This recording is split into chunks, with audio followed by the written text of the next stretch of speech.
Mais uma vez, segundo a tua providência, nos alcança em graça maravilhosa, nos reunir no nome de Cristo Jesus, nosso Salvador, para que, aprendendo junto com o Consolador que nos enviaste, possamos crescer na graça e no conhecimento de Ti, para Ti e por Ti. Tu bem sabes, Senhor, todas as nossas limitações, falhas, fraquezas. Sede conosco, Senhor, e nos fortalece, evidenciando que o Teu poder opera em nós, transformando aquilo que nós é fraqueza numa demonstração da Tua moradia real e eficaz no nosso eu interior, nos fazendo forte, onde todos bem sabemos que somos fracos. Ajude-nos em especial nessa noite, na compreensão da Tua mensagem e na futura prática dela.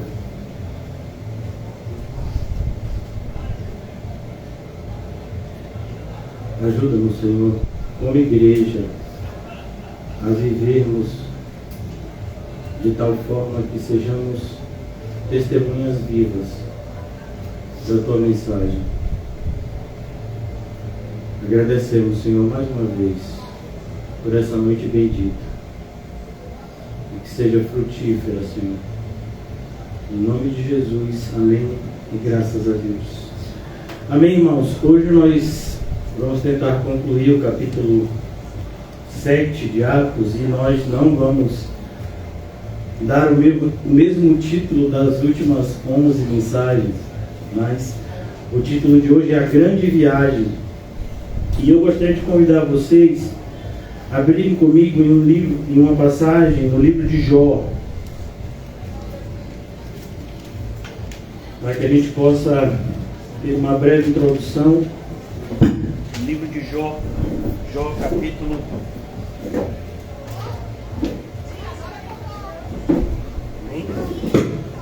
Graças a Deus.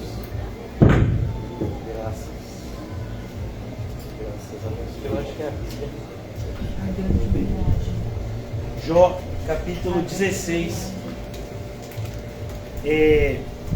Jó, ele está aqui nesse capítulo, ele está respondendo seus amigos e as injustiças que estavam sendo ditas a ele. E eu não vou fazer uma exegese do capítulo inteiro, mas eu gostaria de mostrar para vocês uma passagem desse capítulo muito interessante, principalmente no contexto do que nós estamos estudando hoje, quando Jó fala sobre a sua fé, que continuava firme, apesar de toda a sua fragilidade enquanto ser humano, enquanto limitado em entender o que estava acontecendo com ele, que o próprio Deus testemunha a seu favor no início desse livro de Jó. Mas aqui no final desse capítulo 16, versículos 21 e 22, eu aconselho todos a lerem, meditarem esse capítulo 16. Jó fala da seguinte forma: contudo, aquele que intercede por mim, preste bastante atenção. Jó, ele viveu em uma época, segundo os estudiosos do Antigo Testamento, uma época muito próxima à época em que Abraão, o patriarca, foi chamado. E ele também, como Abraão, adorava a Deus em espírito e em verdade, e mantinha esse relacionamento fiel. E Jó já via a Cristo como seu intercessor. Contudo, aquele que intercede por mim. Quem intercede por nós, irmãos?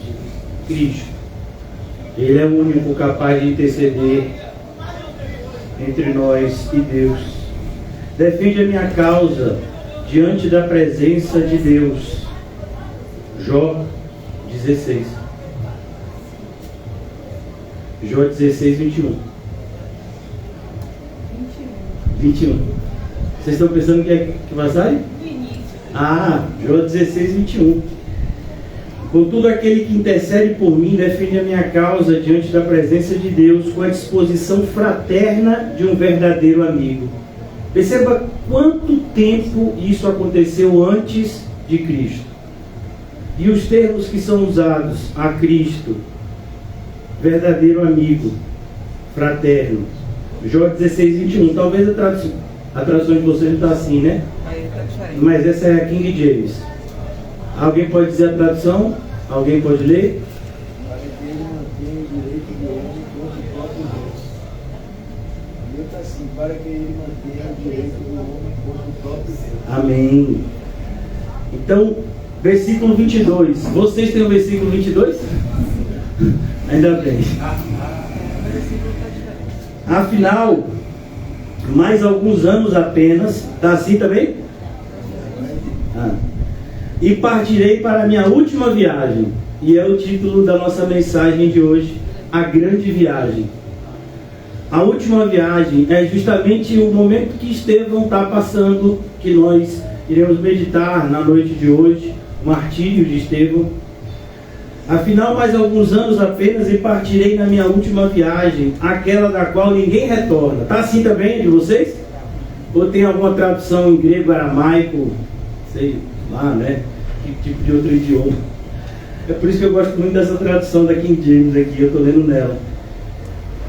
E quando nós agora abrimos, a Bíblia de vocês tem Atos, né? E vai até o capítulo 7, vai até o versículo 60, nos confirmar, né? Estou brincando, viu, irmãos? Atos 7, 54 a 60. Nós já falamos sobre toda a defesa de Estevão, sobre toda o discurso de Estevão antes dessa reação. E aqui algumas coisas a gente pontuar. Primeira delas: Estevão não foi morto, por assim dizer, em algum tipo de punição judaica. A gente sabe que havia uma penalidade uma penalidade máxima do judaísmo, que seria o apedrejamento. Mas o que a gente está vendo aqui em Estevão não é um apedrejamento, mas um linchamento público. Porque o apedrejamento ele precisava respeitar determinadas formalidades. Então, essa acusação precisava ela ser formalizada, era necessário respeitar um dia para que no outro dia fosse executado, né, a sentença. E aqui não. E a gente também sabe que nesse período, o que acontece com os judeus? Eles estão sobre a tutela romana. Então, a pena capital ela só poderia ser dada com a autorização do governador ou do representante de Roma na província da Judéia. Então aqui a gente percebe que o que está acontecendo com Estevão é algo totalmente atípico. Por que isso é relevante no nosso caso? Porque nós não podemos esperar qualquer tipo de justiça humana em relação a gente, em relação ao que a gente faz diante de Deus. Não podemos e não devemos criar expectativas no sentido de que as pessoas nos tratarão corretamente. Deixa eu trazer isso em uma linguagem um pouco mais acessível para vocês. O que vale para todo mundo não vale para a gente. Então, quando você pega a Constituição da República Federativa do Brasil, lá tem um monte de garantias, de direitos. Esse assim, eu tenho direito a isso aqui, eu tenho direito a isso. Não vale para você. Enquanto cristão, em muitos momentos, isso não vai valer. Vai valer para todo mundo. Vai valer mais até. Os direitos humanos são talvez mais sensíveis em relação a assassinos, pedófilos e pessoas semelhantes do que o cristão. Porque há um ódio do mundo em relação aos cristãos. E esse ódio é espiritual. É algo que do ponto de vista intelectual não se explica. A gente está vendo isso aqui na prática em relação a Estevão. Qual a explicação desse ódio em relação a Estevão se eles viram o rosto de Estevão brilhando como de um anjo?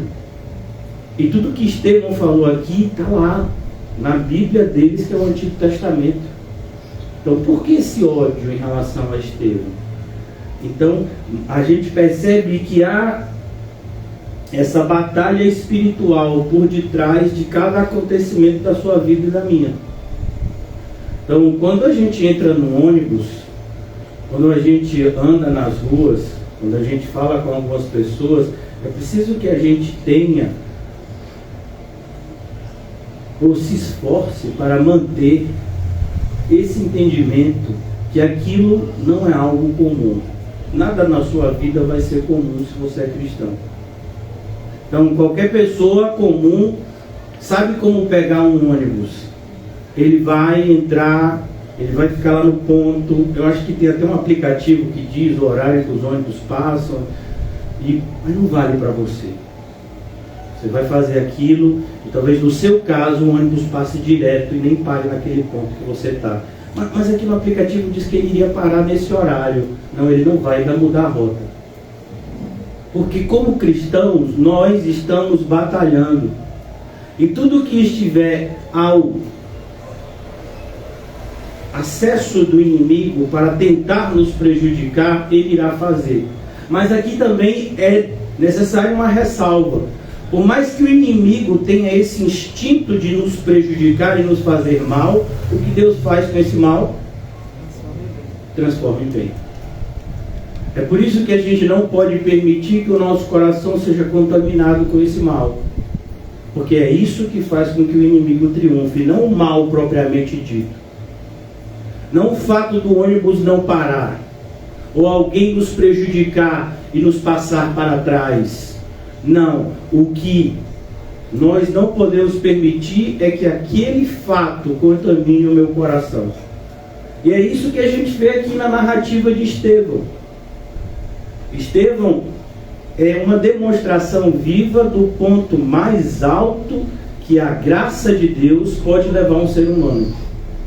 No momento da sua morte, uma morte extremamente dolorosa, injusta, com requintes de crueldade, ele intercede pelos seus assassinos. Ele ora por eles. É possível fazer isso? Você e eu? É possível, Estevão fez. Então é por isso que a gente precisa entender passagens que às vezes a gente ouve, repete e até estuda sobre tudo que tem que guardar, guarda, mas a gente nunca vai guardar o nosso coração o suficiente. A gente sabe que tem um escudo da fé que é capaz de apagar e nos proteger de todos os dardos inflamados do maligno. E por que às vezes a gente sente o dardo entrar? Porque o escudo não está onde deveria. A gente não está com ele embraçado. A gente relaxou, a gente descuidou. E a gente não poderia fazer isso. Porque foi o próprio Senhor Jesus que nos disse: vigiai e orai sem cessar. Quando o crente tira férias? Nunca. Ele descansa no céu. Ah, mas a vida de crente então é tão difícil, só se for para você. Porque o crente ele tem um renovo que ninguém consegue experimentar. Até os jovens correm e se cansam. Às vezes a gente usa nessas terminologias, a criança parece que nunca fica cansada, fica assim. Você botar uma criança, por mais que ela seja ativa, para ficar o dia todo brincando, jogando, não estou falando do negócio de videogame, esse lixo de hoje. Estou falando brincando mesmo, pega, joga bola, sobe. Hoje não tem um brinquedo que na época fez muita gente quebrar o braço e minha irmã perdeu o dente quando era pequena, esse brinquedo. Chamava trepadeira. Era um monte de ferro junto assim, e a criança tinha que subir no negócio, passar assim por dentro, né? Então você passava, quando chegava de noite, a criança estava acabada. Às vezes não tinha nem força para tomar banho. Tomava banho e dormia até o outro dia, né? Então até os jovens se cansam, mas os que esperam no Senhor. Alguém pode me dizer o que acontece? Ele renova as suas forças. Pode ser uma pessoa de 30 anos, 40 anos, 50 anos, 120 anos tinha Moisés. E o seu último dia foi como se ele tivesse o mesmo vigor de quando Deus chamou ele pela primeira vez. É o que está escrito na Bíblia. Porque o Senhor renova as forças daqueles que esperam nele. Então é importante que a gente tenha isso de maneira muito firme. Nem todos serão martirizados jovens. Muitas pessoas terão que passar algum tempo, talvez muito tempo, padecendo por amor a Cristo aqui na terra. E a graça de Deus, ela é a mesma nos dois casos, tanto naquele que parte antes quanto aquele que parte depois. É graça do princípio ao fim. É Deus quem escolhe. Porque o apóstolo Tiago foi o primeiro apóstolo morto? Porque João foi o único apóstolo a não morrer martirizado? Quem sabe? É Deus. Deus sabe o que Ele quer. Deus sabe o que Ele faz. E a gente deveria confiar nisso. Por isso que quando a gente lê essa passagem de Jó, e quem já estudou um pouco o livro de Jó sabe, né, todo o contexto da providência de Deus que está por trás do livro de Jó. Então Jó está falando aqui: eu sei que a partir daqui a alguns anos, a gente está mais familiarizado com outra passagem de Jó que diz: eu sei que o meu Redentor vive, né? E ele irá se levantar. Mas aqui também Jó está falando a mesma coisa. Há uma viagem que todo ser humano vai fazer. Todo ser humano vai fazer. Algumas pessoas irão numa viagem para um lugar de muito sofrimento e dor, a maioria. Outras irão para um lugar maravilhoso. A gente quer estar nesse grupo. Mas é interessante que a gente entenda que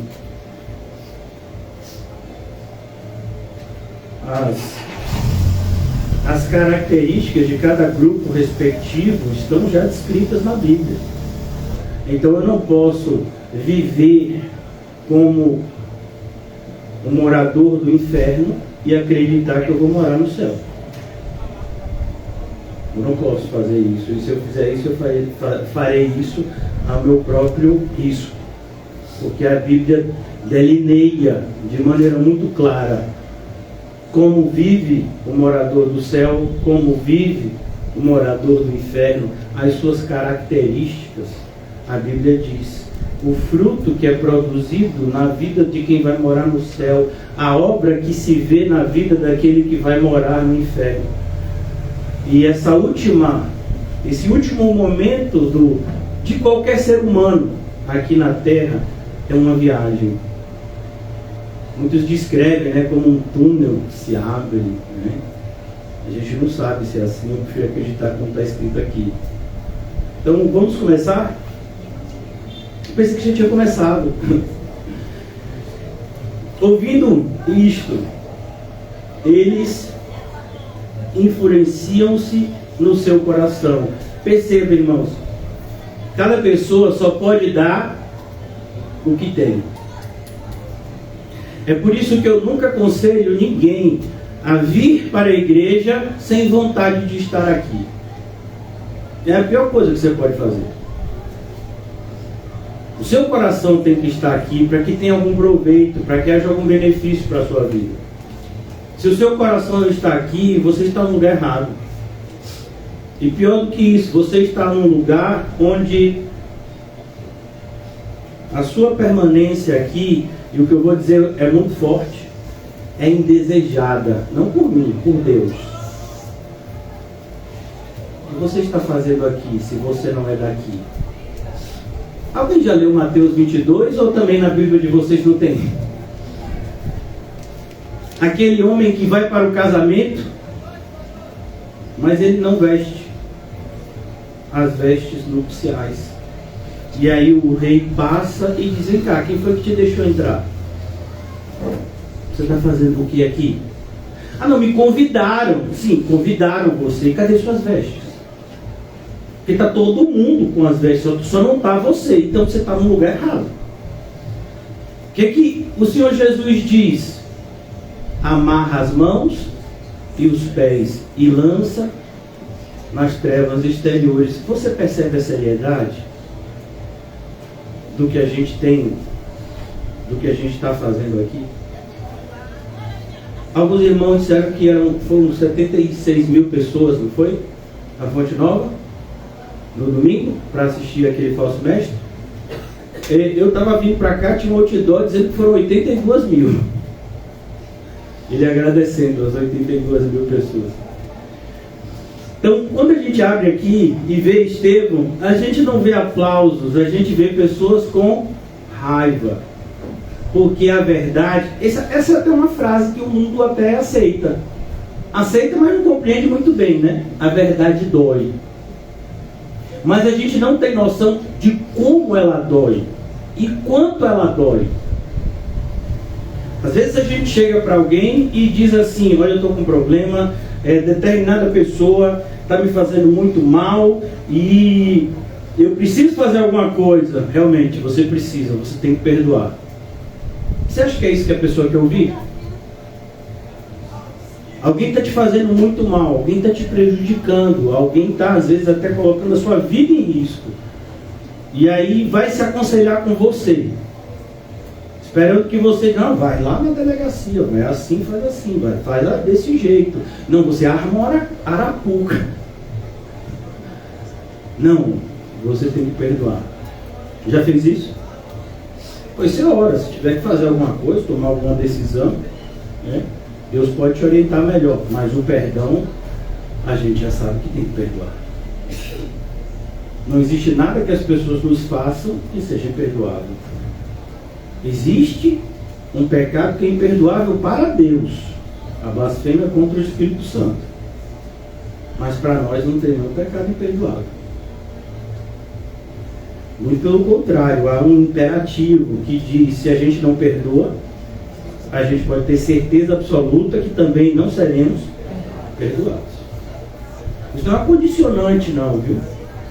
No sentido de que, ainda bem, eu vou perdoar todo mundo, aí eu serei perdoado por Deus com certeza. Não, se você não se arrependeu, você não é perdoado. Vou tomar cuidado nesse sentido, porque tem gente que entende de uma maneira muito equivocada. Então, eu vou deixar todo mundo pecar à vontade, não vou nem procurar corrigir o irmão, ajudando ele, né, a endireitar a sua vida, porque eu amo, mas vou deixar todo mundo bem à vontade. Então, no sinal de que eu estou perdoando todo mundo, isso não tem nada a ver, mas as pessoas muitas vezes pensam assim: perdoando todo mundo porque eu sei que eu serei perdoado por Deus agindo dessa forma. Não, você não será. Vários são os pecados que você está infringindo. Um deles é: aquele que sabe fazer o bem não faz, nisto comete pecado. Não existe cristianismo passivo. O cristianismo é uma fé ativa, do começo ao fim. Até quando a gente espera em Deus, a gente está esperando em Deus de forma ativa. Esperar em Deus não é deitar numa rede e ficar se balançando. Não, esperar em Deus é outra coisa. Então, mas a gente vai tratar isso em outro momento, se Deus permitir. Então, primeira coisa que a gente vê aqui: ouvindo eles, enfureciam-se no seu coração e rilhavam os dentes. A ideia é que o ódio do mundo por nós começa dentro e depois é externalizado no mundo de fora por meio de várias atitudes que o mundo tem para com os cristãos. Rilhavam os dentes contra ele. Mas Estevão, percebe que há uma contraposição aqui entre a atitude das pessoas e a atitude de Estevão. E o narrador quer deixar isso bem claro: eles estão em grupos diferentes. Até para usar uma palavra bíblica, eles são de linhagem diferente. Até um irmão cheio do Espírito Santo falou: pastor, esse negócio de genealogia, isso é para mostrar a linhagem. Você tem a linhagem do descendente da mulher e você tem a linhagem dos descendentes da serpente. Qual a sua linhagem? De onde você descende? Então aqui, Estevão, ele tem a marca, e eu gosto até dessa expressão, apesar de ter uma música totalmente herética, a marca da promessa. Ele tem. Ele está selado. Essa, inclusive, é uma terminologia que a gente vai ver em Apocalipse. O cristão está selado. Há um selo de propriedade. Ele é propriedade de Deus. Mas Estevão, cheio do Espírito Santo, fitou os olhos no céu. A gente vê aqui o cumprimento de um salmo. Quem se lembra do salmo? Se não me engano, o salmo 121. Elevarei os meus olhos para os montes. Mas vem socorro do monte? Não. Aí a pessoa chega à conclusão: eu posso elevar os meus olhos para os montes, mas o meu socorro não vem deles, ele vem de Deus, que criou os céus e a terra. É de lá que vem o nosso socorro, é para lá que Estevão está olhando. Pode ter certeza que o seu último olhar vai ser nessa direção. Pode ser no leito do hospital, pode ser no meio de uma selva, como foi no caso de Jim Elliot, quando foi martirizado com seus companheiros de evangelismo. Pode ser em um acidente de carro. O crente morre em acidente de carro, por que não? A gente morre de todo quanto é jeito, irmão. A diferença é que o momento da morte do crente é diferente do momento da morte do ímpio. A viagem, essa última viagem que Jó descreve, é diferente de um ir para outro. Mas até o último momento, muitas vezes vai parecer que os dois estão vivendo do mesmo jeito, e até pior, vai parecer que a vida do ímpio é melhor do que a do crente. Mas é essa viagem final que mostra, como está lá em Malaquias. Eu vou mostrar mais uma vez para vocês a diferença entre o justo e o injusto, entre aquele que me serve e aquele que não me serve. Então aqui, Estevão, na sua morte, tem na sua morte uma coroação. E a gente já falou que Estevão é um nome que significa aquele que é coroado.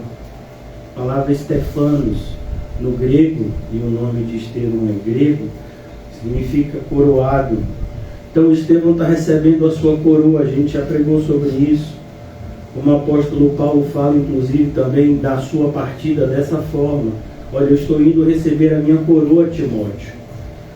E essa coroa não está reservada só para mim, mas para todos aqueles que amam, que estão esperando o Senhor Jesus.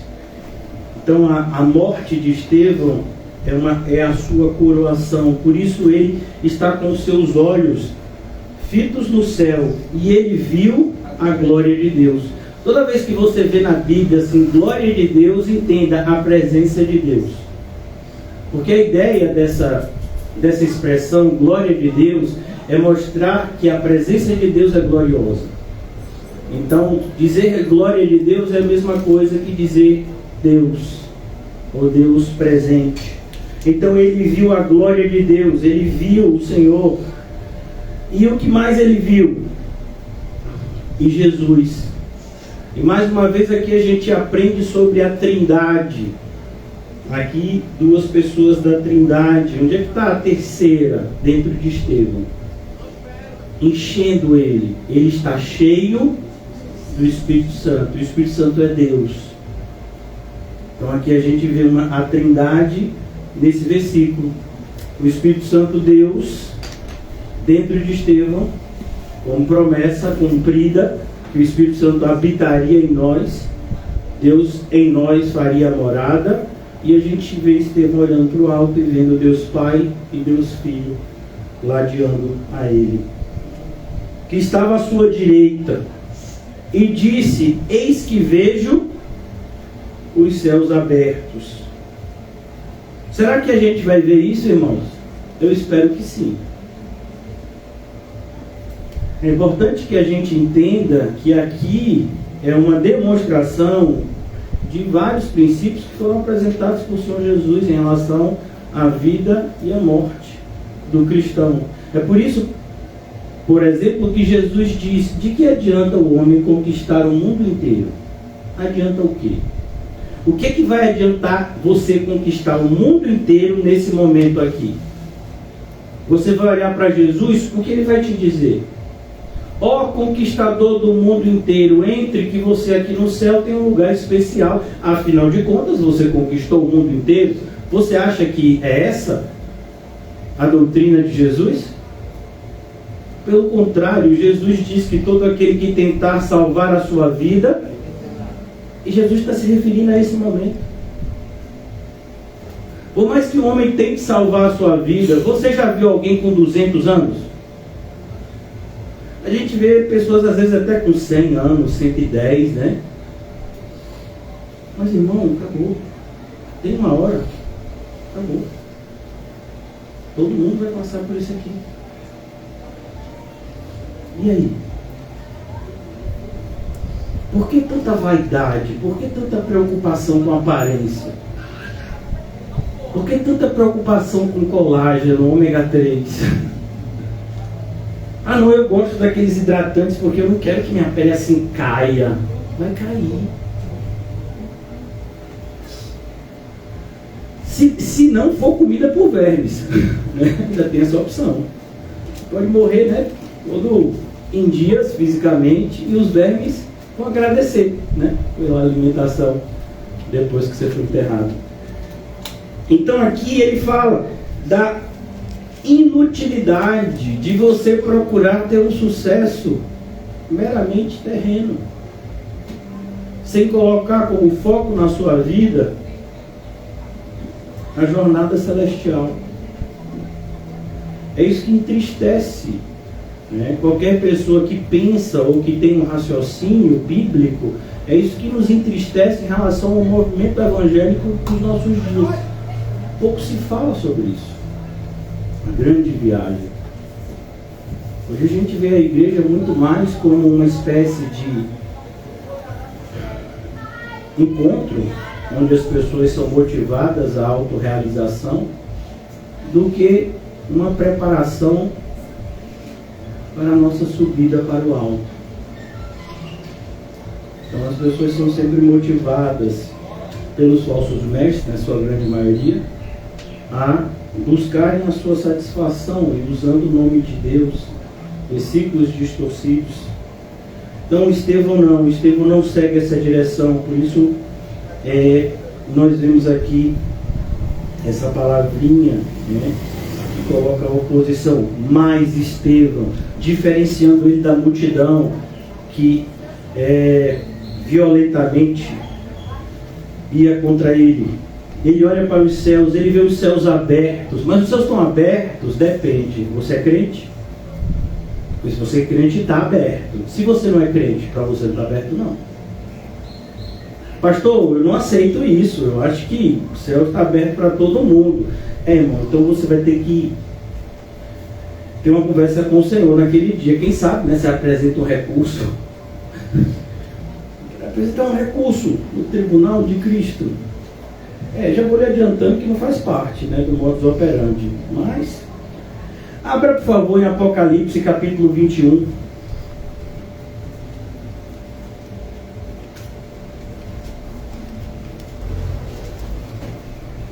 Apocalipse capítulo 21. É bonito demais esse capítulo, irmãos. Por isso que eu vou ler a partir do versículo 1. Eu espero que esteja igual de vocês. Eu vi um novo céu e uma nova terra. Amém? Amém. Então, toda vez que você pensar em fazer um grande investimento aqui nessa terra, leve em consideração o tempo. Então, uma hora, todo investimento que você fez aqui não vai adiantar muita coisa. Pois o primeiro céu e a primeira terra passaram, o mar já não existe. Vi também a cidade santa, Nova Jerusalém, que descia do céu, da parte de Deus, ataviada como uma noiva adornada para o seu esposo. A ideia é mostrar a beleza da igreja aos olhos de Cristo. Então ouvi grande voz vinda do trono, dizendo: eis o tabernáculo de Deus. A palavra tabernáculo, para a gente, né, tem uma ideia. No judaísmo, ela representa um verbo, como o verbo morar para a gente. Então a ideia da tradução aqui seria: eis a moradia de Deus com os homens. Porque o céu é isso, é Deus conosco, sem nenhum tipo de separação. Mas isso já não acontece agora que a gente é crente? Sim e não. Isso já acontece com a gente agora que é crente, mas não de maneira plena. Porque a gente ainda tem pecado, e todo tipo de pecado faz separação entre nós e Deus. É por isso que, embora a gente tenha o selo da promessa, embora uma vez que você foi alcançado pelo Espírito Santo, tenha a plena convicção que Ele completará a obra em você, você sabe também que você vai ter que lutar até o último dia contra o pecado, que de perto nos assedia. Então é nesse sentido que a moradia se cumpre aqui. Deus habitará com eles, eles serão povos de Deus e Deus mesmo estará com eles, e lhes enxugará dos olhos toda a lágrima. E a morte já não existirá. A morte já não existirá. Por quê? Porque ela cumpriu o seu propósito.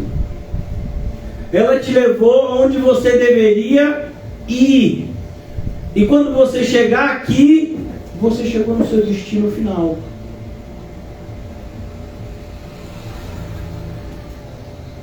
Não haverá mais luto. E o luto é o quê? É o sofrimento pela morte, pela perda de um ente.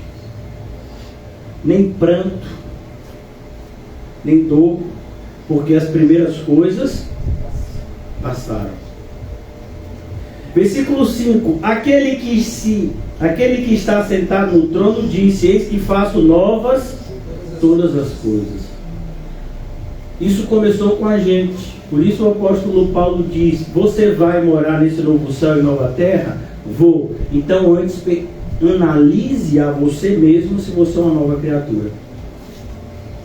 Como assim uma nova criatura? As coisas velhas se passaram e eis que se fizeram novas.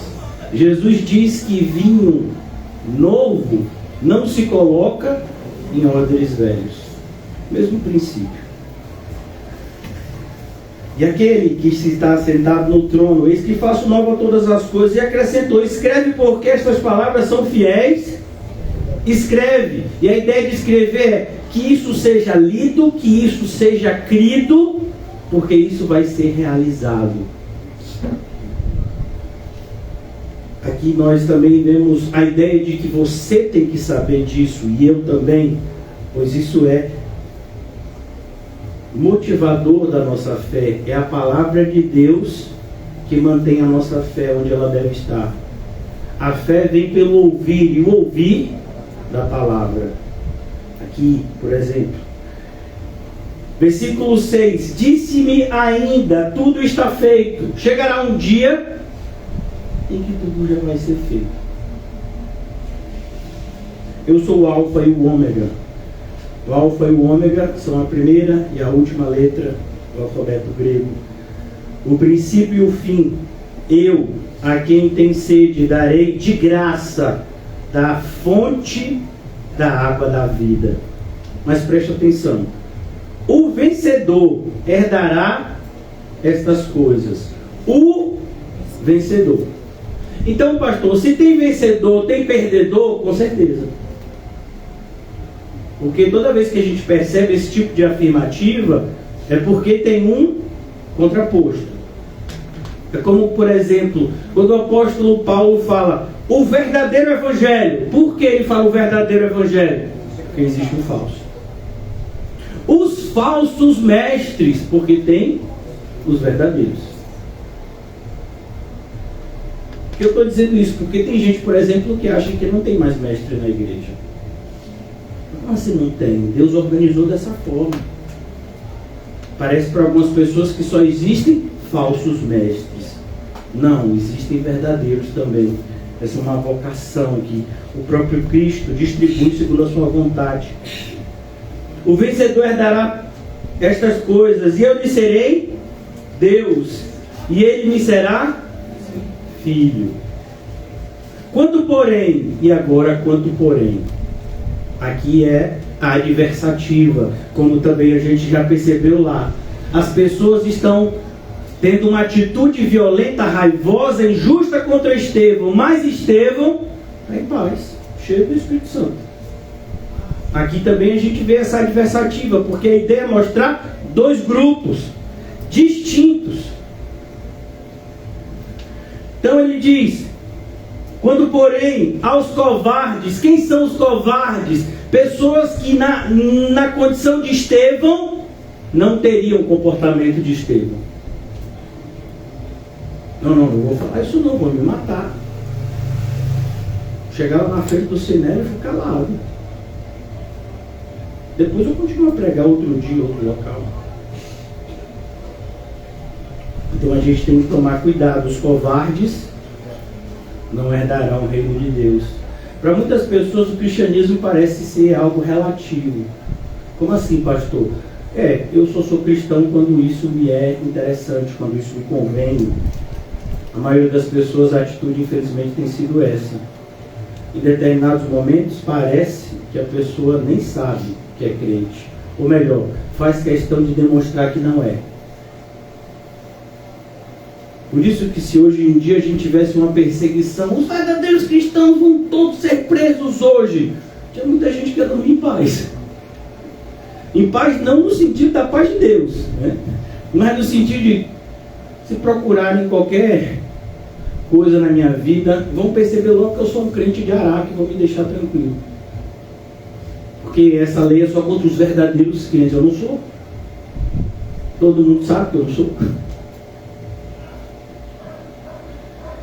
Os covardes, os incrédulos. Perceba, a incredulidade tem dois tipos. Tem a incredulidade expressa. Você expressa que não acredita em alguma passagem da Bíblia, em alguma promessa do Senhor. E tem a incredulidade interna. Por exemplo, o povo de Deus no deserto, quando foi liberto lá do Egito, eles voltaram para o Egito nos seus corações. Eles não tiveram fé, por isso Deus os matou. Está lá em 1 de Coríntios. Aquela incredulidade muitas vezes era interna. Eles cultuavam, eles frequentavam as reuniões solenes, mas no seu interior eles não acreditavam. Como por exemplo, quando Moisés enviou os espias, né, um de cada tribo, voltaram dizendo: realmente a terra é boa, mas a gente não vai lutar como Deus está mandando, porque eles são muito fortes. O que é isso? Incredulidade. Então, os incrédulos, eles vão entrar no reino de Deus? Não, eles não entram. Os abomináveis. O que é abominável, irmãos? Não é o abominável Homem das Neves aqui, não.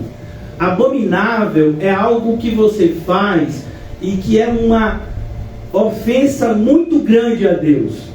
Todo pecado é uma ofensa a Deus, mas existem determinadas atitudes que ofendem mais a Deus do que outras. Deixa eu dar um exemplo.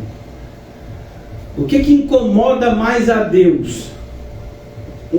As pessoas, os midianitas adorando os seus falsos deuses, os filisteus adorando os seus falsos deuses, ou o seu povo indo no templo sem Deus no coração. O que você acha que incomoda mais a Deus? O seu povo não conhecendo a Ele. É por isso que a oração do incrédulo não ofende tanto a Deus quanto a oração do falso crente. Aquele que tapa os seus ouvidos para a lei de Deus, até a sua oração é abominável. A mesma expressão. As pessoas que tapam os seus ouvidos para a lei de Deus. Então aqui ele diz: os abomináveis, esses que abertamente fazem coisas. Os assassinos. Os assassinos não vão entrar, irmãos. E aqui a gente tem que entender que existe dois tipos de assassinato também. Tem o assassinato físico, todos nós conhecemos, quando você tira a vida de outra pessoa. E tem o assassinato espiritual. Todo aquele que fizer tropeçar a um desses pequeninos, era melhor que não tivesse nascido. Por isso tome muito cuidado quando você for aconselhar alguém. Pastor, mas a questão é o seguinte, né? Muitas pessoas têm esse tipo de questionamento. Pastor, a questão é o seguinte: eu sei que o conselho foi falso e que o conselho empurrou a pessoa para fora, para longe de Deus. Mas a pessoa já tinha aquela predisposição para ir para longe de Deus. Pois é, o pecado da pessoa de ir para longe de Deus é da pessoa. Essa pessoa que foi para longe de Deus porque foi influenciada, ela não é vítima, não. Ela também é culpada. Mas a ideia é você perceber que há uma culpa maior de quem influenciou. As duas vão se encontrar no inferno, se não se arrependerem, para ficar bem claro. Então é importante que a gente entenda, tem coisas que Deus leva a sério. Tudo que a gente faz no nome dele, na casa dele. Aos impuros, Deus tem valores. Quando eu falo são valores, eu estou falando de valores morais. Então existe uma moralidade que é do mundo. Toda a sociedade tem valores, né? Então você vai... Os índios, há 500 anos atrás, pastor, mas eles andavam seminus, mas eles tinham os seus valores. Tinham determinados comportamentos que, se você fizesse, o outro índio ia ver aquilo como uma afronta. Eles tinham os seus valores. Cada sociedade tem os seus valores. E às vezes a gente não entende que, como cristão, a gente tem os nossos. E eles são inegociáveis. Muitas pessoas têm negociado os valores cristãos. Dá um exemplo, né? Não tem só esse caso, mas a impureza normalmente está ligada à parte da intimidade. Hoje em dia não há muita preocupação em relação a viver uma vida condizente com a nossa fé nessa área. As pessoas acreditam que elas podem ser cristãos e viverem uma vida como o mundo nesse aspecto. Não podem. Não podem. Aos feiticeiros. E feitiçaria aqui, irmãos, não está falando de bruxa. Feitiçaria aqui é todo tipo de atitude, todo tipo de ritualismo que se torna um fim em si mesmo. Deixa eu dar um exemplo, né? Tem feitiçarismo evangélico hoje. Eu não preciso ser crente, eu só preciso participar da campanha. Eu não preciso nem ser batizado, eu só preciso levantar a mão. Eu não preciso nem me arrepender, eu só preciso pagar determinado valor. Então isso é uma feitiçaria. Isso é um ritualismo que as pessoas acreditam que, por meio daquele ritual, elas estão trazendo algum tipo de benefício para a sua alma. Não estão. Não há benefício nisso. O Senhor chega a dizer, inclusive, no templo, na época do templo, na época de Malaquias, era melhor fechar, porque vocês virem para cá como vocês estão vindo. Então o Senhor não está preocupado com ritualismo, se esses ritualismos não são em espírito e em verdade. A igreja tem alguns rituais? Tem, o batismo é um deles. Mas o batismo é um fim em si mesmo? Não. O batismo, ele é importante para duas pessoas. Para a pessoa que é batizada e para Deus. É por meio daquele ritual, se é feito de maneira honesta e sincera, que você é inserido formalmente na família da fé. Mas eu não preciso ser batizado para ser inserido na família da fé. Precisa. Você precisa. Dá uma explicação. Vamos imaginar que você tem 50 anos e você ainda não foi registrado civilmente. Você não tem uma certidão de nascimento. Você existe? Você existe. Mas para o mundo você existe? Não. Se você tentar abrir uma conta no banco, se você tentar tirar o seu RG, vai conseguir? Se você tentar fazer qualquer coisa, vai conseguir. Você não foi registrado. Pastor, mas para Deus não é assim. Realmente para Deus é mais sério, porque Deus faz tudo com ordem e decência. Então como você acha que você vai se relacionar com Deus se você não está nem respeitando a ordem que Ele instituiu para as coisas acontecerem? Então um cristão, quando se arrepende, ele diz: eu quero ser batizado. para ontem. A ceia é um ritual? É. A gente pega um pedaço de pão, pega um cálice e a gente recebe aquilo, lembrando do que Cristo fez por nós e olhando também para o futuro do nosso encontro com Ele, onde nós cearemos para sempre com Ele de maneira muito mais profunda.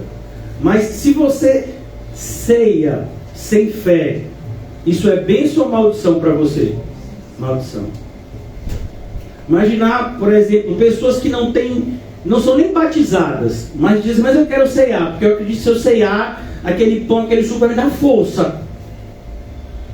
Isso é bênção ou maldição para a pessoa? Maldição. A pessoa que não vive como o corpo de Cristo e ceia, é bênção ou maldição? Maldição.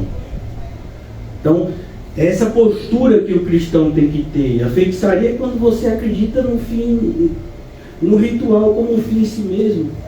Não. Tem que ser em espírito e em verdade qualquer tipo de adoração a Deus. Terceiro, mais adiante, para a gente concluir aqui, aos idólatras.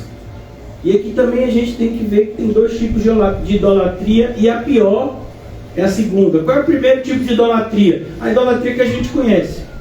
Quando alguém faz um Deus, forma um Deus com as suas próprias mãos e pela sua própria imaginação, e começa a adorá-lo.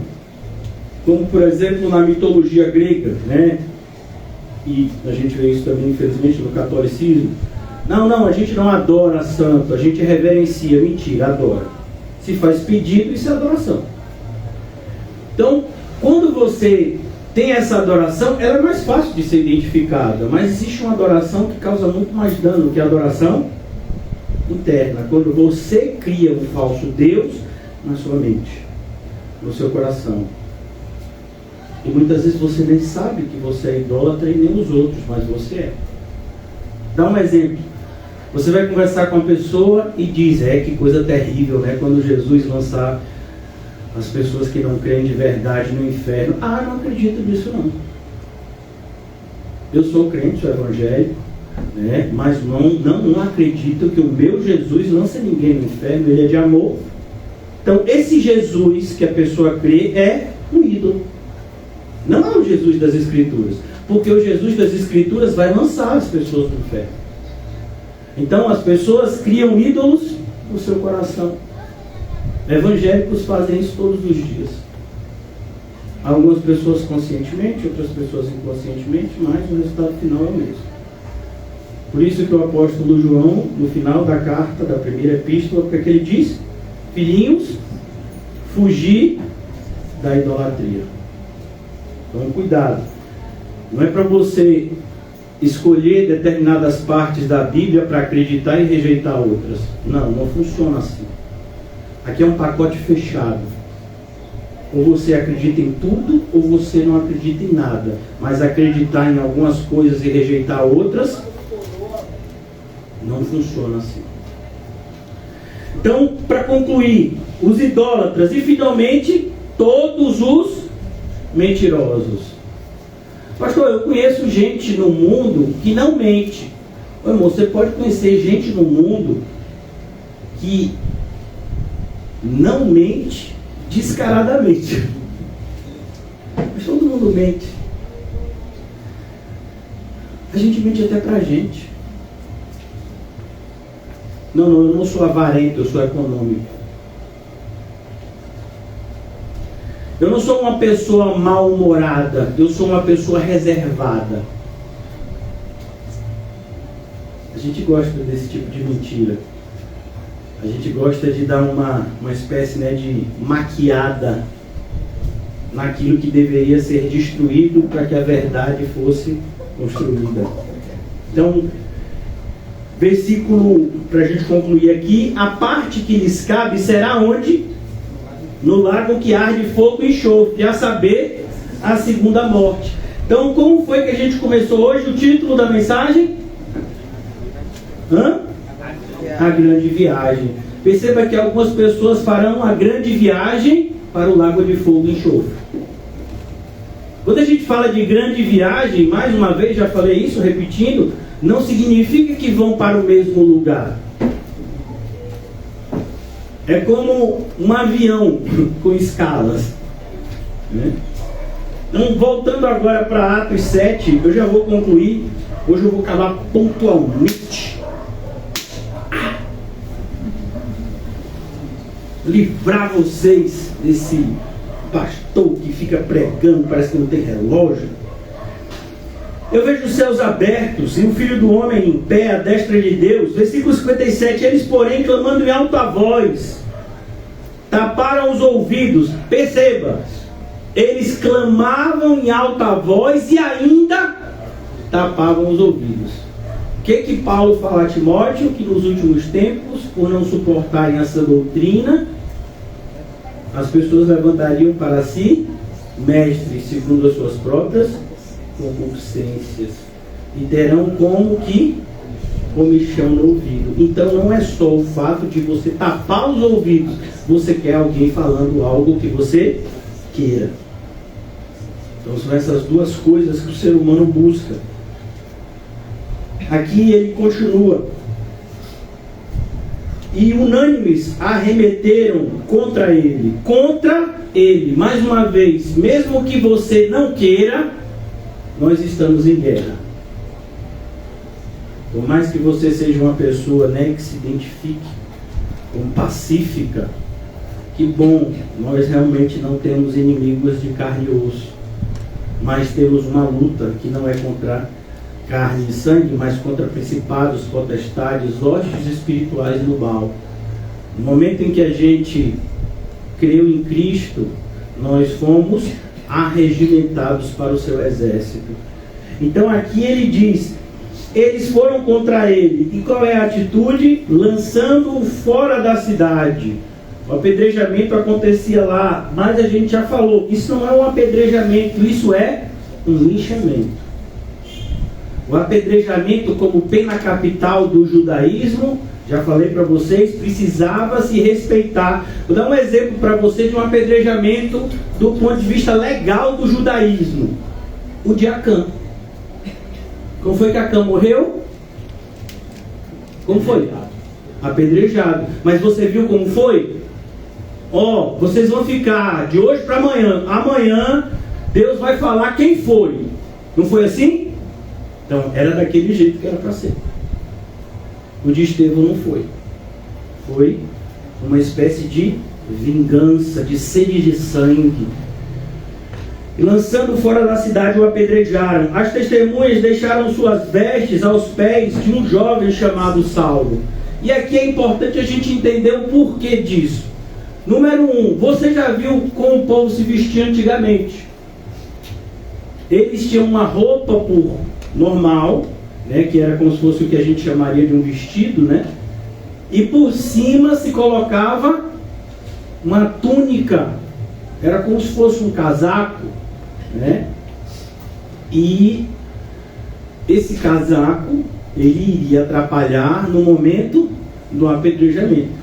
Então as pessoas tiravam suas túnicas e elas tinham que colocar para alguém tomar conta, alguém que fosse dar confiança. É como, por exemplo, vamos imaginar que a gente coloque aqui na porta da igreja, está tudo muito perigoso, né? Então a gente coloca uma porta de metal. Você já viu no banco? Aquela porta sensor de metal. Quando você passa com o celular, apita, né? Aí tem uma caixinha assim que você coloca o celular, não é assim? Vamos imaginar que a gente diz, ó irmãos, a partir de hoje, para que a gente se concentre mais na igreja, a gente está com a caixa aqui, todo mundo vai colocar o celular aqui dentro. Irmão, você acha que a gente vai deixar quem tomando conta dessa caixa? Tem que ser uma pessoa de confiança, né? Imagine, acabou de entrar uma pessoa e disse, não, deixa a caixa na mão dele. Daqui a pouco a pessoa pegou a caixa, meu filho, você nem vê mais onde é que está essa pessoa. Imagine, ela abre até uma revenda de celulares. Aí você vai comprar, tá o seu celular lá. Então aqui a ideia é que Saulo, ele tinha um prestígio com aquelas pessoas. E a gente já viu essa narrativa. Vamos abrir rapidamente, eu já estou concluindo, 5 minutos eu concluo. Vamos abrir rapidamente Filipenses. Filipenses, o apóstolo Paulo fala do passado dele, né? Como um fariseu. Filipenses capítulo 3. A partir do versículo 4, só para que a gente possa entender. Bem que eu poderia confiar também na carne. O apóstolo Paulo está respondendo que os falsos mestres diziam que ele não era judeu. Se qualquer outro pensa, Filipenses 3, 4, se qualquer outro pensa que pode confiar na carne, ou ainda mais, circuncidado ao 8º dia, da linhagem de Israel, da tribo de Benjamim. Para você que já leu o Antigo Testamento, sabe que quando houve a divisão entre dois reinos, qual foi o reino que ficou do lado, qual foi a tribo que ficou do lado da tribo de Judá? Só de Benjamim. As outras foram para o outro. Né? Então o que ele está querendo dizer, eu sou da tribo de Benjamim, que ficou fiel a Judá, porque Judá é a tribo que viria o Messias. Hebreu de hebreus, quanto à lei, fariseu. Então é por isso que deixaram as vestes aos pés desse Saulo. Quanto ao zelo, perseguidor da igreja. Ó, ele está demonstrando isso. Vai matar esse falso judeu, porque até então eles não sabiam separar a fé que surgia em Cristo e o judaísmo que eles praticaram durante séculos. Inclusive os próprios romanos durante o tempo não sabiam separar, viam o cristianismo como uma seita do judaísmo.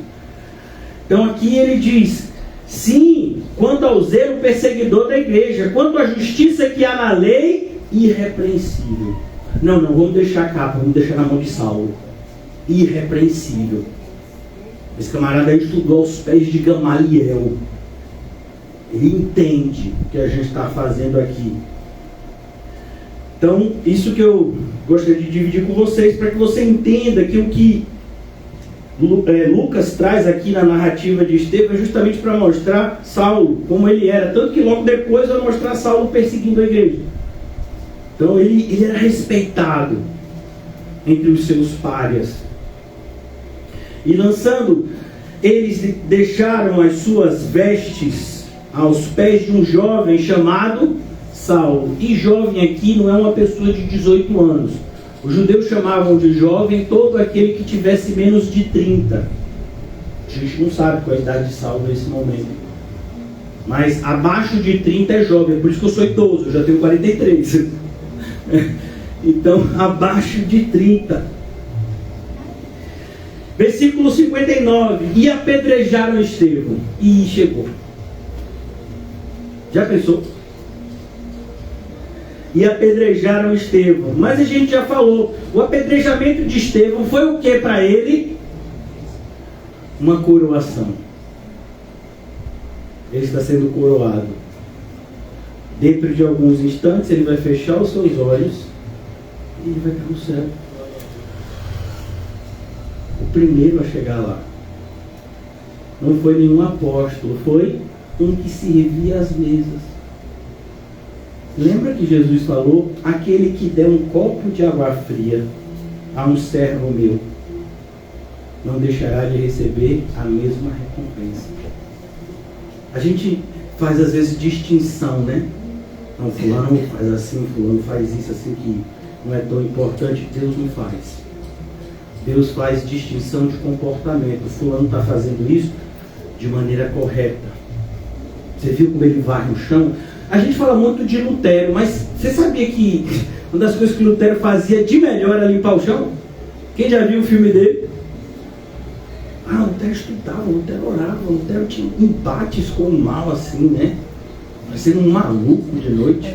Mas pense uma coisa que ele sabia fazer: limpar o chão. As pessoas até podiam imitar Lutero estudando, podiam imitar Lutero orando, mas podiam imitar Lutero limpando o chão? Não, porque não ficava igual. Quando ele limpava o chão, ele limpava o chão. E aí na parte do filme fica até engraçado, né? Que o tutor dele, né, o pai na fé dele, diz: ó pra cá, olha o chão que você limpou, olha o que os outros limparam. É por isso que eles estão com raiva de você.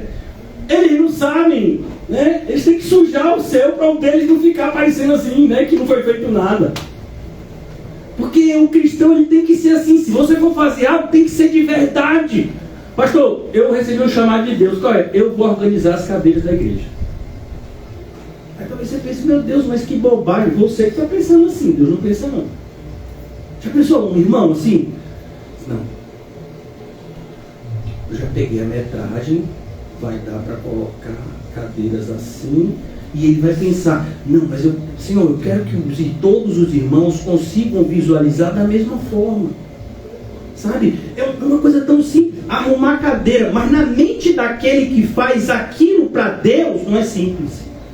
Porque ele quer fazer o melhor. Ele se preocupa com detalhes que ninguém se preocuparia, mas ele se preocupa.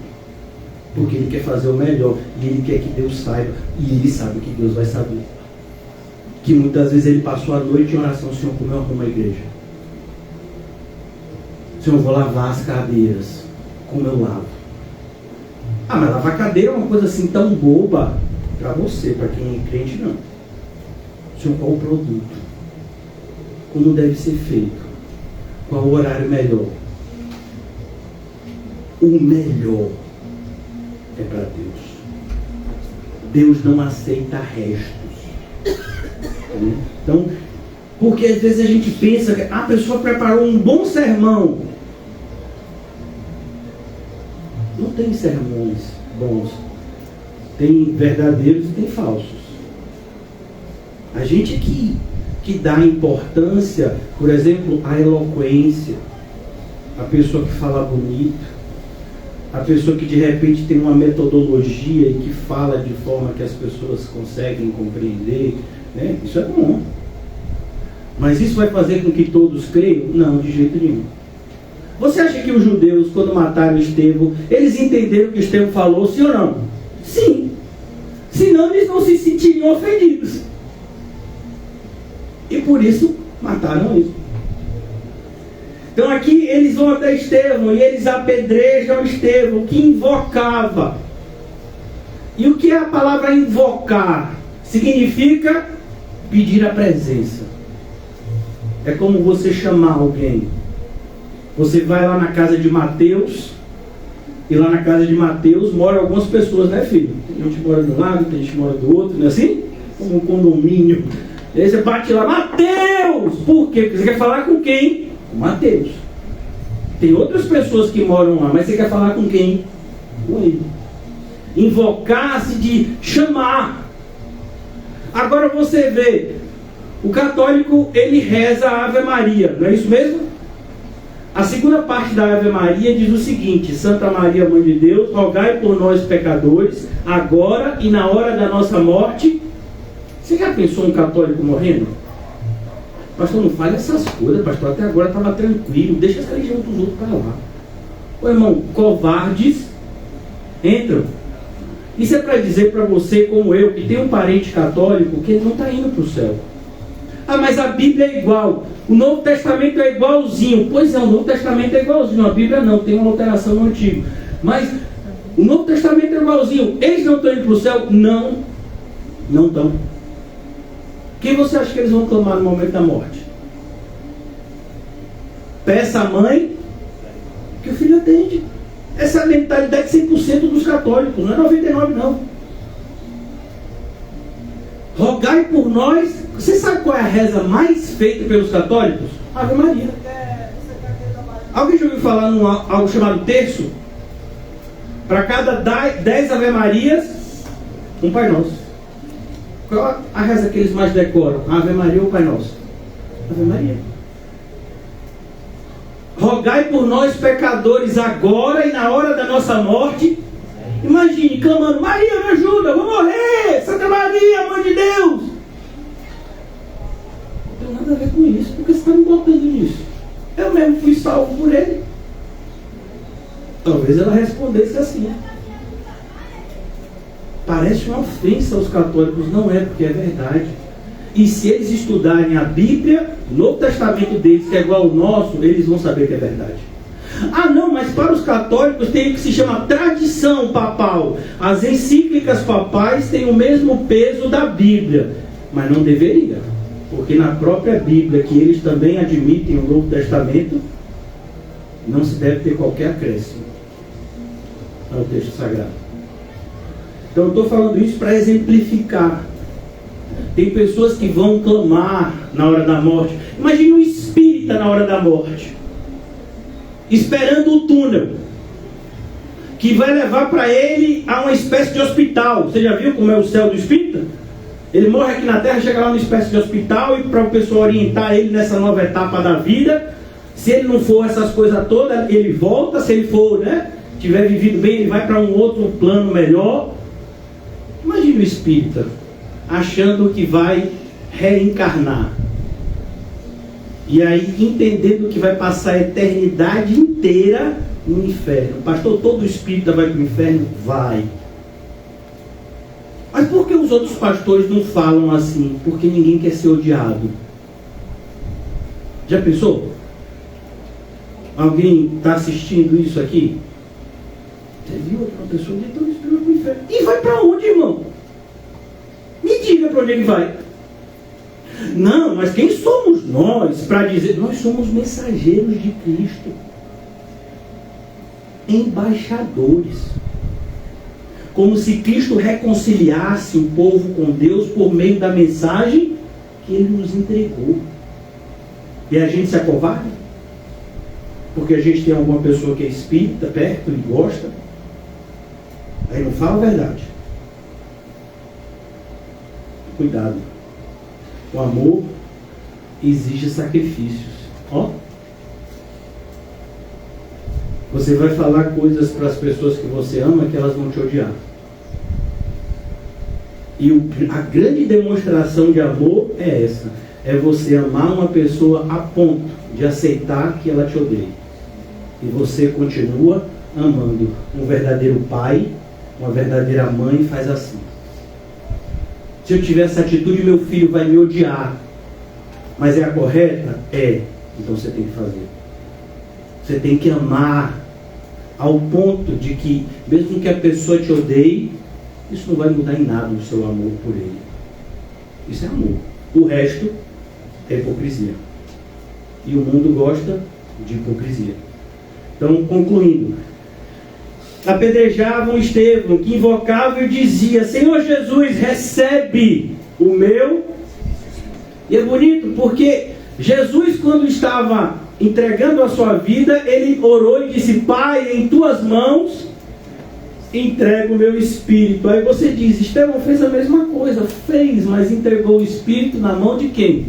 De Jesus, o nosso intercessor, aquele que vai estar com a gente no momento da nossa morte.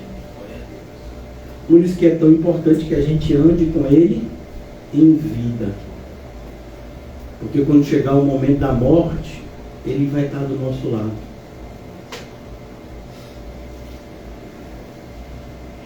Mas como clamarão aqueles que nunca ouviram falar dele? Como ouvirão se não há quem pregue? Esses dias, uma pessoa que eu amo muito e que é católica, muito católica, disse que estava tendo um movimento agora no catolicismo, onde estava havendo uma iniciativa por parte da liderança católica de chamar a liderança de outras religiões para fazer uma espécie de unidade.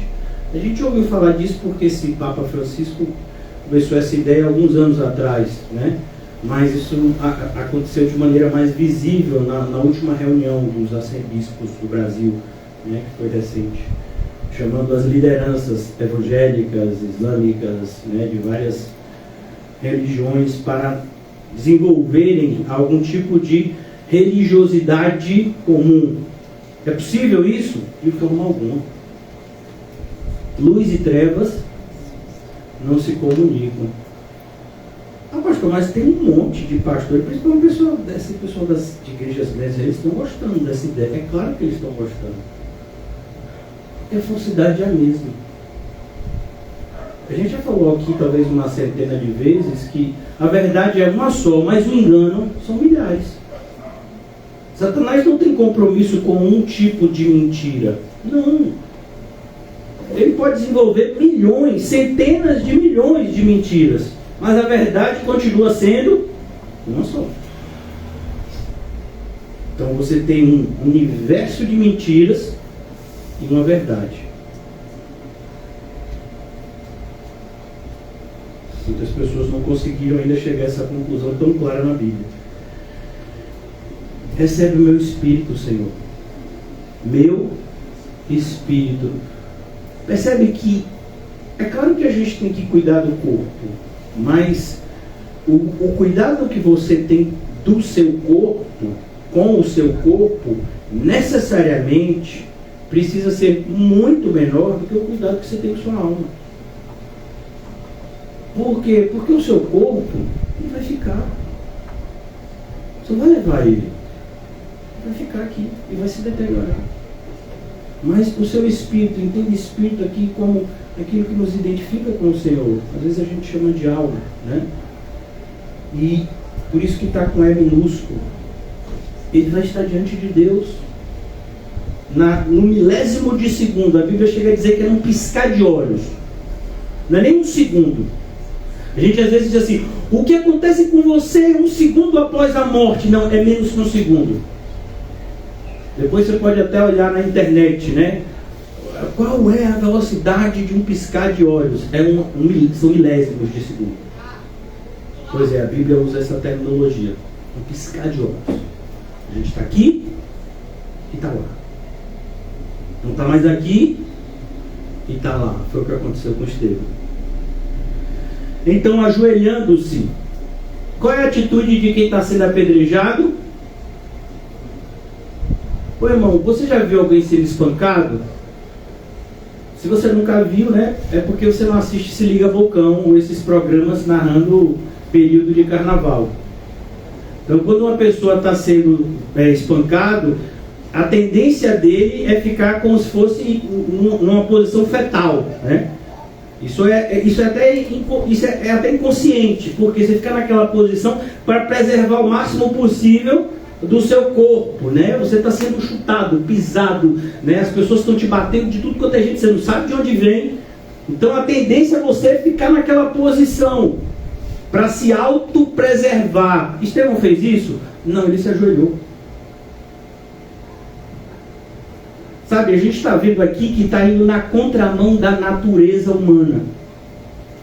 A natureza humana, ela age no sentido de preservar a si mesmo. Estevão, ele está ajoelhando e oferecendo a sua vida como um sacrifício vivo, santo e agradável a Deus, que é o nosso culto racional. É possível a gente fazer isso hoje? Com certeza. Experimente orar hoje por todas as pessoas que estão te perseguindo ou te desejando mal. Você vai ter uma percepção muito próxima do que está acontecendo aqui na sua própria vida, no sentido benéfico para a sua alma e para mim, né? À medida que a gente dobra os nossos olhos e ora pelos nossos perseguidores, eu não estou falando para orar pelo machado da matança sobre eles. Ou então, de repente, né, orar algum salmo imprecatório. Senhor, quebra-lhe os dentes. Não, eu estou falando para você orar no sentido de perdoar. Senhor, essa pessoa fez muito mal, está doendo, está muito dolorido. Perdoa, Senhor, essa pessoa não conhece a verdade que você já me revelou. Você entende isso? Se você conhece a Deus, se você conhece a sua verdade, você está num patamar diferente de uma parte da humanidade. É como, por exemplo, tem sentido para você ver um adulto brigando com uma criança por conta de um chocolate? Tem sentido isso? O adulto, teoricamente, ele vai dizer, meu Deus, mas é um chocolatezinho. Deixa criança. Então, a ideia do cristão é justamente ele olha para essas pessoas. Eu não estou dizendo que essas pessoas são vítimas, vão ser salvas, não me entenda errado. mas é o olhar de misericórdia e compaixão que o cristão tem, principalmente em virtude de entender que a obra de salvação encontrou a ele quando ele está numa situação semelhante. Então, se somos salvos, a gente tem consciência de que somos salvos de uma maneira totalmente imerecida. Não há nenhum mérito em nós. Pelo contrário, o salvo tem uma consciência crescente de que ele só merecia o inferno. Se olha para outra pessoa e diz assim: eu sei para onde ela vai, eu estava indo para lá se não fosse o que me salvasse. Perdoa-se. O Estevão fez isso, irmão. E ele fez isso em alta voz. Talvez para você isso não tenha tanta importância, mas você já experimentou falar em alta voz enquanto você está sendo espancado? Falar enquanto você está sendo espancado dói. Clamou em alta voz: Senhor, não lhes imputes este pecado. A ideia aqui, preste bastante atenção, não é que a pessoa que matou Estevão e não se arrependeu, esse pecado foi tirado da conta dele. Não, não foi. Porque quem decide quando o pecado fica na conta ou sai da conta não é Estevão, não é nenhum de nós quando é ofendido, é Deus. Porque todo pecado é uma ofensa contra Deus. Por isso que a pessoa pode fazer algo errado contra você, contra mim, mas antes ele fez contra Deus. Então, mas a gente pode perdoar e deve. E tem a obrigação de, para ficar mais claro, de perdoar qualquer ofensa. Senhor, não lhes impute este pecado. A ideia é Estevão dizendo: eu não vou acusar eles naquele grande dia do assassinato que eles estão aqui fazendo comigo. Se a pessoa matou Estevão, não se arrependeu, naquele grande dia o pecado vai estar na conta dela? Claro que vai. Ah, mas Estevão liberou, mas Deus não está dizendo aqui que liberou. Você se lembra quando Davi foi repreendido por Natã? Davi pecou contra Batseba, Davi pecou contra Urias, Davi pecou contra a nação de Israel. Mas quando Natã vai e fala para Davi a respeito do seu pecado, Davi diz: Senhor, pequei contra ti. Porque, irmãos, todo tipo de pecado que a gente comete ao nosso semelhante é ato reflexo. A gente tem que pecar primeiro contra Deus para a gente pecar contra o outro. É assim que funciona. Eu nunca conseguirei pecar contra um semelhante sem antes pecar contra Deus. Então ele pede perdão, e a ideia aqui é dizer, demonstrar como um cristão permanece cristão mesmo em circunstâncias extremas. Porque uma coisa é você perdoar uma pessoa que pisou no seu pé, outra coisa é você perdoar uma pessoa que está te matando. Ele está te matando, ele vai lhe matar. Ele não pisou no seu pé, ele está te matando. E ele vai até o fim, ele vai te matar. Uma coisa é a gente dizer que a gente é crente, que a vida de crente é difícil, que o caminho é estreito, hoje, aqui no Brasil, no século XXI, sem uma perseguição violenta contra a igreja. Outra coisa é a gente permanecer, é a gente ir para o Oriente Médio e fazer uma reunião semelhante a essa em um país islâmico. Será que a gente faria? Correndo o risco de alguém entrar e metralhar a gente. A gente tem crianças aqui, elas seriam metralhadas também. Não acho que quando uma pessoa entra, não, vou matar só os adultos, mata todo mundo. Você traria o seu filho, mesmo sabendo que ele correria o risco de morrer vindo para a reunião pública?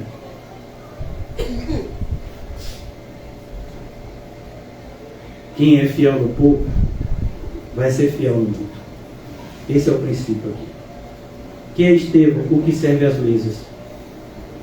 Para servir às mesas ele tinha que ser cheio do Espírito Santo, não tinha? E para morrer por Cristo também. Porque é isso que a gente precisa entender e às vezes a gente tem dificuldade. E para morrer por Cristo, antes a gente tem que viver por Ele. Essas coisas estão conectadas e elas são inseparáveis.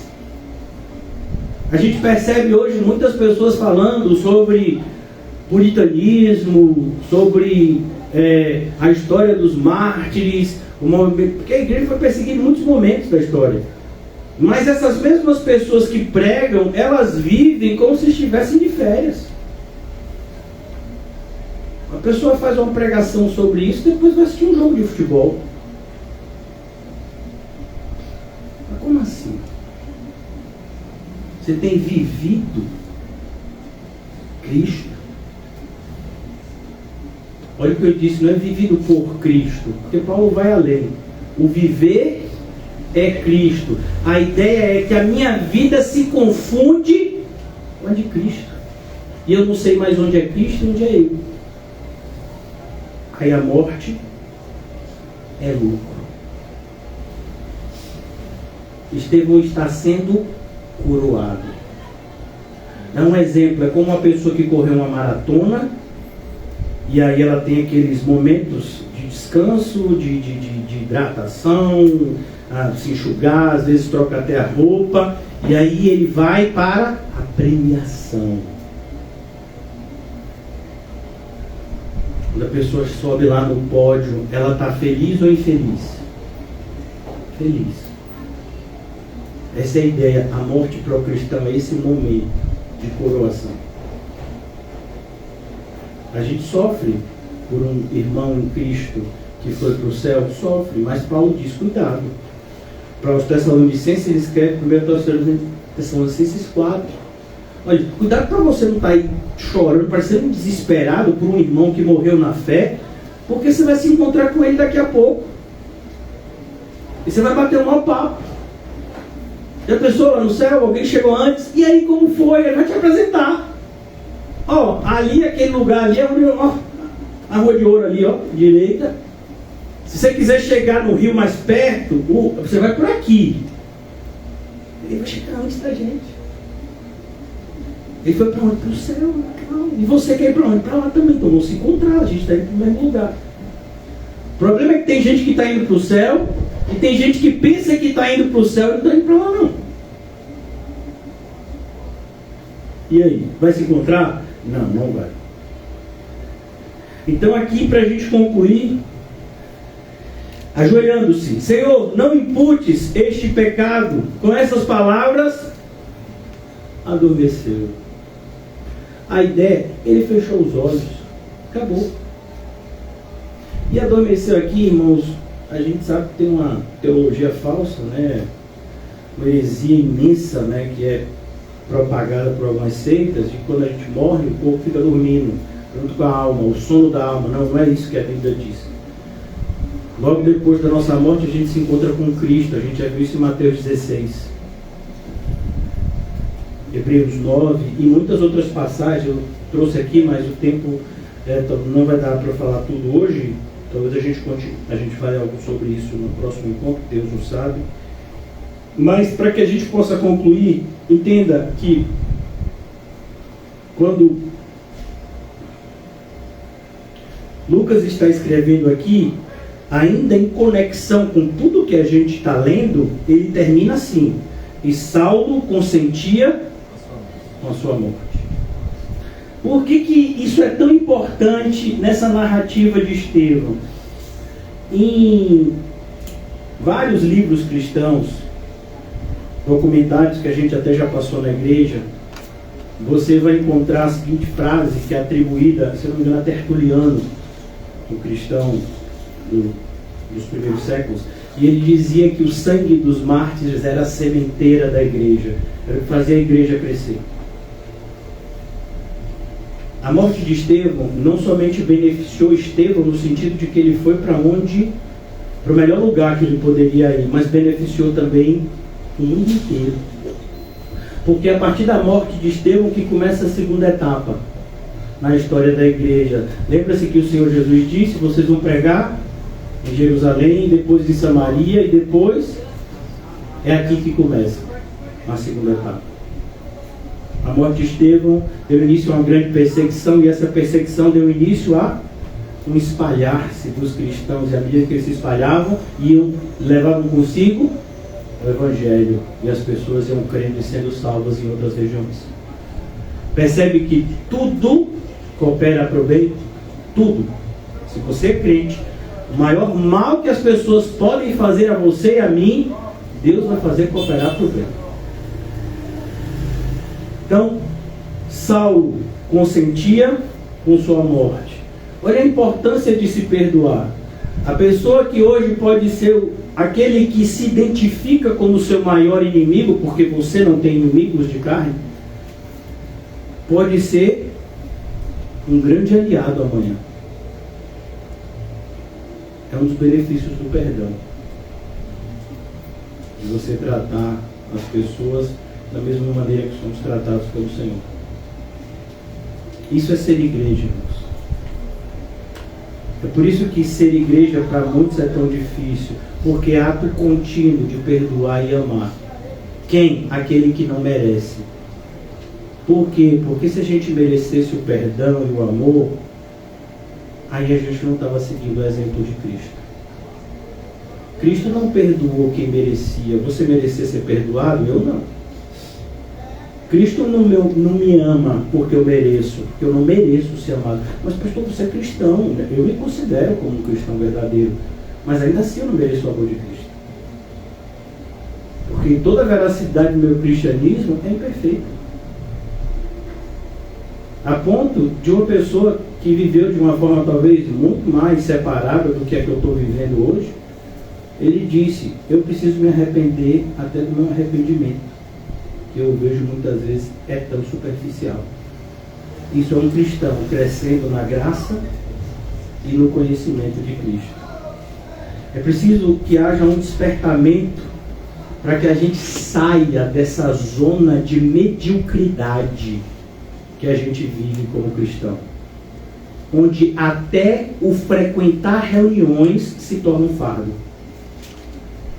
O pensar em fazer algum tipo de atividade na igreja para benefício de outrem, sem nenhum tipo de vanglória, é visto como algo impensável. Mas como assim? Vou fazer uma coisa e ninguém vai ver? Ninguém vai bater palma, ninguém vai aplaudir? Como assim? Não. Quero isso. Então, o nosso cristianismo precisa sair dessa zona, irmãos. E para isso, tem que haver uma mudança, e ela tem que acontecer de dentro para fora. Ela já começou, a palavra. Mas se for verdadeiro, se você é um solo fértil, e eu sou um solo fértil nessa noite, essa palavra que a gente recebeu hoje, ela tem que frutificar. A gente tem que olhar para Estevão e a gente não tem que ver um mártir do livro de Atos. Não, a gente tem que ver a nossa vida.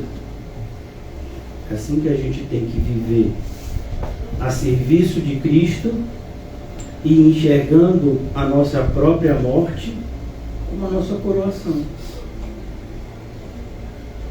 Porque enquanto a gente não mudar a nossa visão acerca disso, e eu vou falar só duas palavrinhas: vida e morte. E vocês têm toda... Se Deus não levar vocês antes, nem eu, vocês vão ter até terça-feira, até domingo, né? Para pensar. Vida e morte. Se eu tivesse que passar um dever de casa para vocês, é isso. O que é a vida para você? E o que é a morte para você? Porque, segundo a Bíblia, tem gente que está morto, mas parece que está vivo. Tem gente que está vivo, mas para alguns parece que está morto. Vou dar um exemplo. Você acha que Abraão está morto ou vivo? Para a maioria morto. Foi enterrado. Você encontra Abraão? Ah, encontrei Abraão na esquina, bati o maior papo, chamei para tomar um sorvete. Mas ele está vivo. Porque Deus é Deus de vivos e não de mortos. Mas e aquela pessoa que você lanchou hoje de manhã? A pessoa que você às vezes almoçou? né, que você fez a refeição junta. Uma pessoa que você deu um telefonema, conversou, deu risada hoje à tarde. Você pensa que essa pessoa está viva, mas ela está morta. Não está viva, falou, ouvi a voz, toquei, abracei, apertei a mão, mas está morta. Em delitos e pecados, ela está morta. Então a gente precisa ter, vou usar até uma palavrinha, ressignificar essas duas coisas. Porque senão, irmãos, a gente não sai dessa zona de mediocridade que a gente está. Você tem que ressignificar o que é vida e o que é morte para você. Porque no nosso inconsciente, segundo a nossa própria natureza humana, vida é o quê? É o nosso coração batendo. É os nossos olhos enxergando. É a gente fazendo algum tipo de atividade. E morte é um momento onde a gente não vai conseguir mais falar com ninguém, onde ninguém vai conseguir nos ver, onde a gente também não consegue ver ninguém, onde eu não vou poder mais tomar um sorvete, não vou poder mais ir no shopping center, não vou lá! Não, morte não é isso não. Você é crente, morte não tem nada a ver com esse pensamento. Você tem que ressignificar isso em você. Para que você faça as escolhas certas. Para que você possa olhar de repente para uma promoção e dizer: isso é morte, não quero. E aí de repente você olha para outra coisa, para uma dificuldade e diz: isso é vida, eu vou por aqui. Mas é uma dificuldade, ninguém está indo por aqui, mas eu vou, é vida. Porque a partir de agora a sua visão foi corrigida. Por que você acha que o Senhor disse para a igreja de Laodiceia: eu aconselho que você compre o lírio, para que você enxergue? Você não está vendo corretamente Laodiceia. Você acha que está indo tudo bem com você, mas está tudo mal. A gente precisa enxergar, irmãos, para a gente estar indo, para onde a gente está indo. Para que a gente não se veja de repente num lugar onde a gente nunca queria estar. Como foi o que aconteceu em Lucas 16 com aquele rico, que a gente nem sabe o nome. Ele só é chamado de rico. Quantos de nós queríamos ser chamados de rico? No sentido, da palavra, alguém que tem muitas posses. De repente você está passando no seu bairro e diz: ali lá vai um rico, é o mais rico do bairro. Mas você sabe para onde ele vai? Você sabe para onde ele está indo? Você quer o destino dele? Não, eu quero só o dinheiro. Não dá para ter essa opção. É um pacote. É como que tem um pacote da cruz. Você percebe que existe um grupo de pessoas que se identifica como amigo de Cristo, mas é inimigo da cruz de Cristo? É a mesma coisa. Querem nos separar coisas que não se separam. Então, tenho que passar algum dever de casa para vocês, é isso. O que é vida, o que é morte?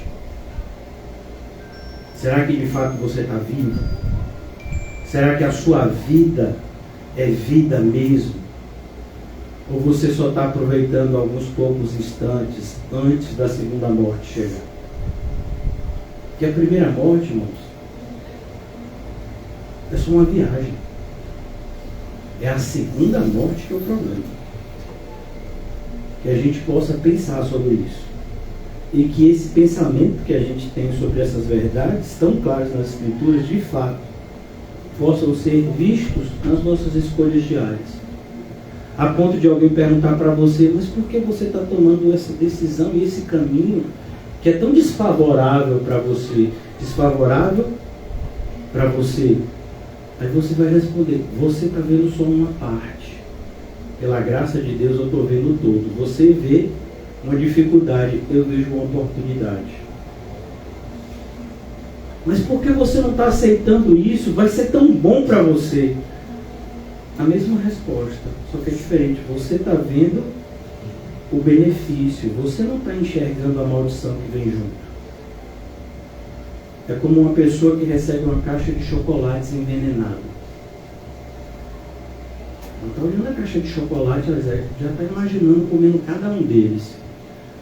Mas você comeria esse chocolate mesmo sabendo que é envenenado? Ah, pastor, depende, se for gostoso. Então que o Senhor nos ajude a essa reflexão tão necessária. Vamos orar. Amado Deus e eterno Pai, nós te louvamos, te bendizemos, Senhor. Eu, em especial, te peço perdão, pois tenho recebido as tuas verdades, Senhor, e nem sempre tenho a cumprido fielmente como deveria. Eu confesso isso diante de todos os meus irmãos. Me ajuda, Senhor, a viver o que eu prego e a pregar de tal forma que isso venha gerar benefício, Senhor, na minha própria alma, segundo a tua palavra. Eu oro também em favor de cada irmão e irmã que tem recebido ouvidos para ouvir. Que a tua graça, Senhor, nos ajude a praticar. Por mais difícil que seja, possamos andar pelo caminho apertado, sem olhar para trás, sem voltar para o Egito em nossos corações, mas pelo contrário, com os nossos olhos fixos nas nossas moradas eternas. Ajuda-nos, Senhor Jesus, a viver aqui na terra de tal forma que o nosso coração esteja contigo no céu. Em nome de Jesus, amém. E graças a Deus, saludem-se mutuamente com um cumprimento santo. E diga para você mesmo, várias e várias vezes, vamos morar no céu, porque lá é muito melhor do que a gente imagina.